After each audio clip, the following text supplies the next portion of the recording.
नमस्कार पेंशनर्स मित्रों।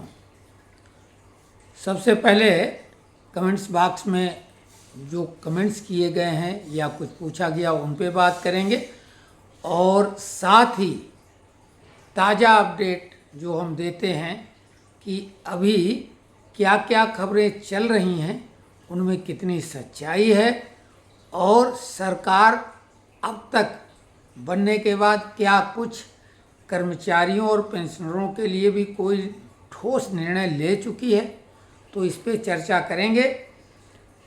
बिल्कुल महत्वपूर्ण, कोई ज़्यादा लंबा वीडियो नहीं बनाएंगे, फालतू कोई बकवास वाली बात नहीं, लेकिन ध्यान से सुने क्योंकि लोग जो है कमेंट्स करते हैं उसमें उम्मीद करते हैं।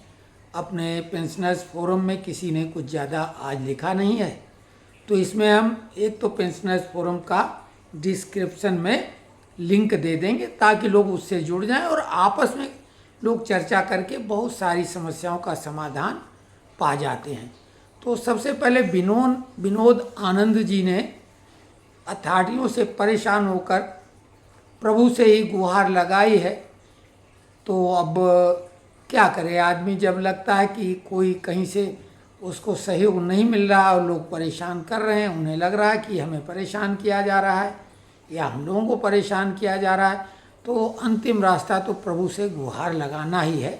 लेकिन विनोद जी, आप बिल्कुल ज़्यादा तनाव न लें, प्रभु से प्रार्थना तो करते रहें और हम सब लोग सामूहिक प्रयास अगर करेंगे तो समस्याएं कम जरूर हो जाएंगी, खत्म भले ना हो पाए लेकिन कम जरूर हो जाएंगी। श्री ओंकार अवस्थी जी ने अभिवादन किया प्रणाम के रूप में।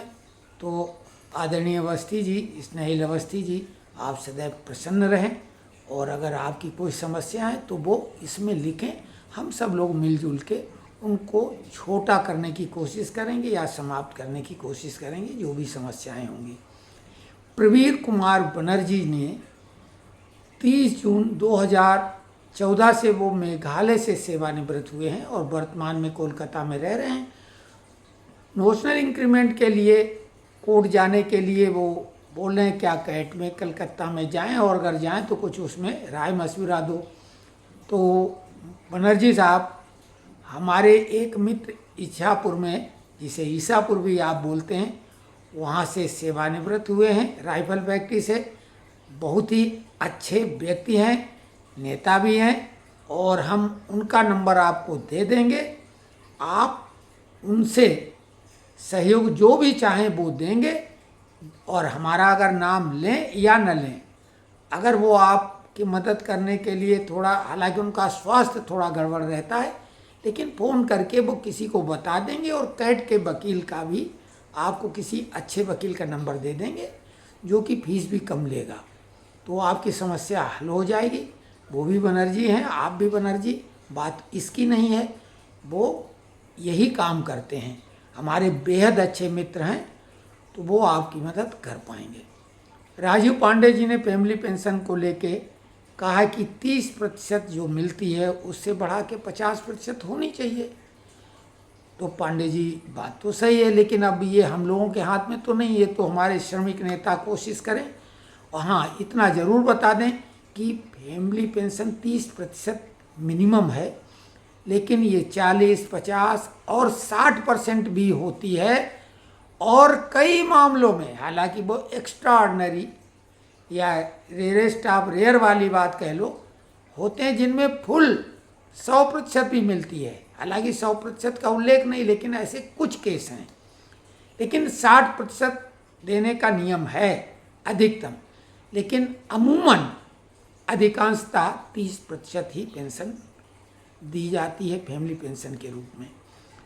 तो अब इसमें तो ये जो श्रमिक नेता हमारे हैं, जो हमारा प्रतिनिधित्व करते हैं और जो हमारी यूनियन एसोसिएशन है पेंशनरों की, ये उनको प्रयास करना चाहिए, हम लोगों को भी मुहिम चलानी चाहिए। ये बात सही है क्योंकि आप बेहद जागरूक हैं, तो ये बात तो सही है कि भाई व्यक्ति नहीं भी है और जिम्मेदारी छोड़ के चला गया है तो परिवार को भी उतनी पेंशन मिलनी चाहिए। रमेश काले जी 30 जून 2023 को उन्होंने पोस्ट शब्द इस्तेमाल किया, शायद पोस्ट ऑफिस से, तो सेंट्रल गवर्नमेंट से सेवानिवृत्त हुए हैं और उनको थोड़ा धैर्य रखना चाहिए। हालांकि अभी ऐसा कोई आदेश सभी डिपार्टमेंट के लिए बेशक न हुआ हो, लेकिन कैग ने तो अप्रैल 2023 के बाद पूरा लाभ देने की जो है अपने डिपार्टमेंट को जो आदेश भी जारी कर दिए थे।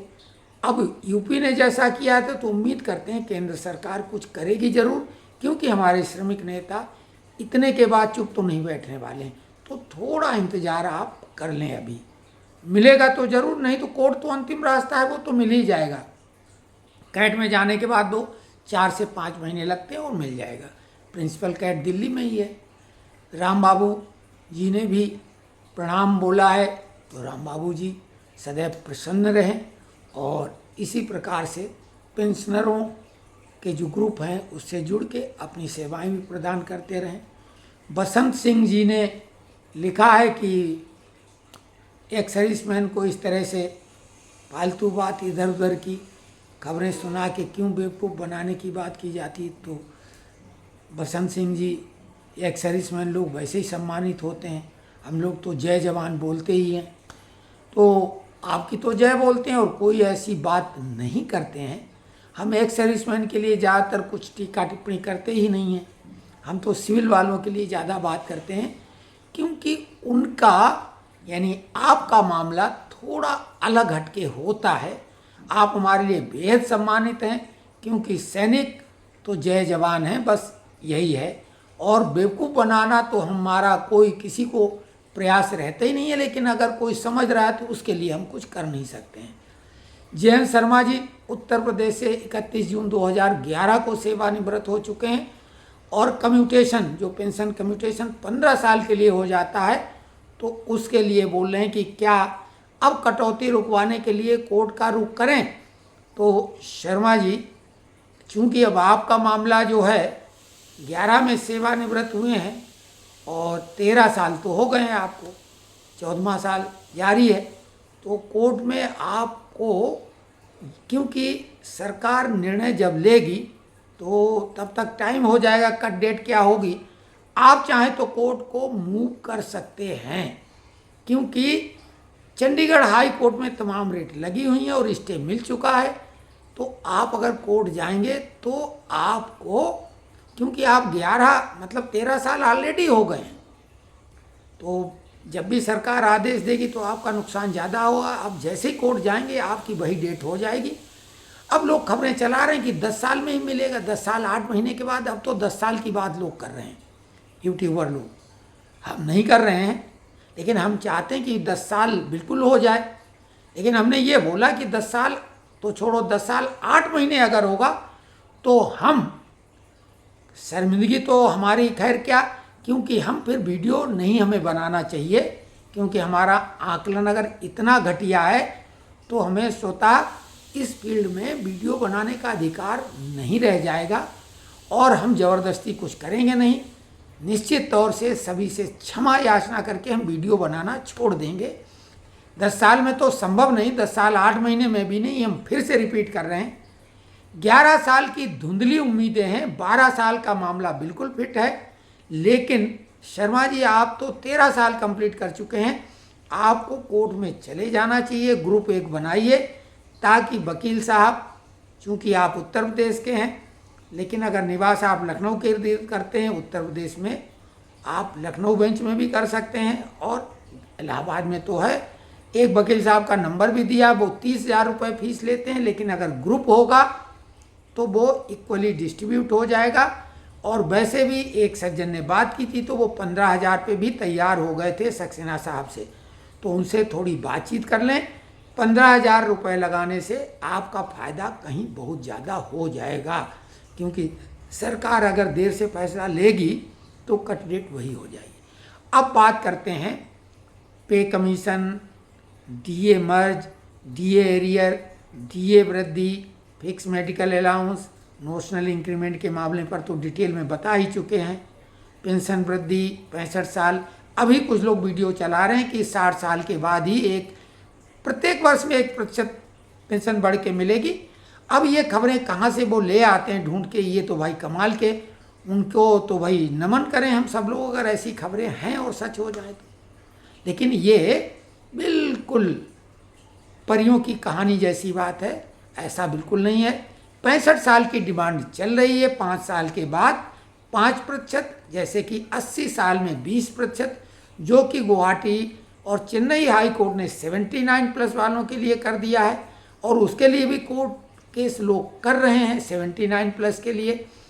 तो 65 साल वाली बात की प्रत्येक 5 वर्ष के बाद 5% पेंशन बढ़ के मिले, क्योंकि 80 साल मतलब 20 साल के बाद 20% पेंशन बढ़ के मिलती है। तो यहाँ पर ये मांग तो जायज़ है, लेकिन प्रत्येक वर्ष भी खबरें चलाई गई। सरकार ऐसा निर्णय एकदम ले ले तो ये तो भाई बहुत सुखद आश्चर्य होगा, अच्छी बात है, ऐसी खबर चल रही है। लेकिन डीए मर्ज की अभी कोई खबर नहीं, डीए एरियर के बारे में चर्चाएं गर्म हैं, खबर कोई नहीं है। पे कमीशन के लिए तो बहुत ज़ोर शोर से लोग लगे हैं, नेता लोग भी पत्र लिख ही रहे हैं। वो पत्र हमने आपके सामने खुद लाए थे कि ये खबर है, नेता लोग प्रयासरत हैं। पे कमीशन अगर गठित हो जाता तो एक हम लोगों को हम आश्वस्त हो जाएंगे कि भाई ये काम हो रहा है। लेकिन वैसे भी सरकार 1 जनवरी 2026 से वेतन रिवाइज करेगी, जो कि पे कमीशन के द्वारा होता है। लेकिन अगर पे कमीशन गठित हो जाता तो पहले से बहुत सारी चीज़ें हमको रखने का मौका मिलता विभिन्न संगठनों को, तो बहुत अच्छी बात है। अब जो अन्य मुद्दे हैं, फिक्स मेडिकल अलाउंस जैसे, सरकार उन पर अभी कोई निर्णय नहीं ले रही, नेताओं को प्रयास करना चाहिए। हम भी प्राइम मिनिस्टर पोर्टल में जुलाई में लिखेंगे, क्योंकि हमने बोला जून तो ऐसे ही निकलने वाला है। कोर्ट में भी अभी कोई सुनवाई नहीं होने वाली, कोर्ट में छुट्टियां चल रही ग्रीष्मकालीन यानी गर्मियों की, और उसके बाद जब कोर्ट खुलेंगे तब कोर्ट में भी कोई एप्लीकेशन एक्सेप्ट होंगी। तो यही सब खबरें हैं। यूट्यूबर खूब धूम धड़ाके के साथ बहुत बढ़िया बढ़िया खबरें चला रहे हैं।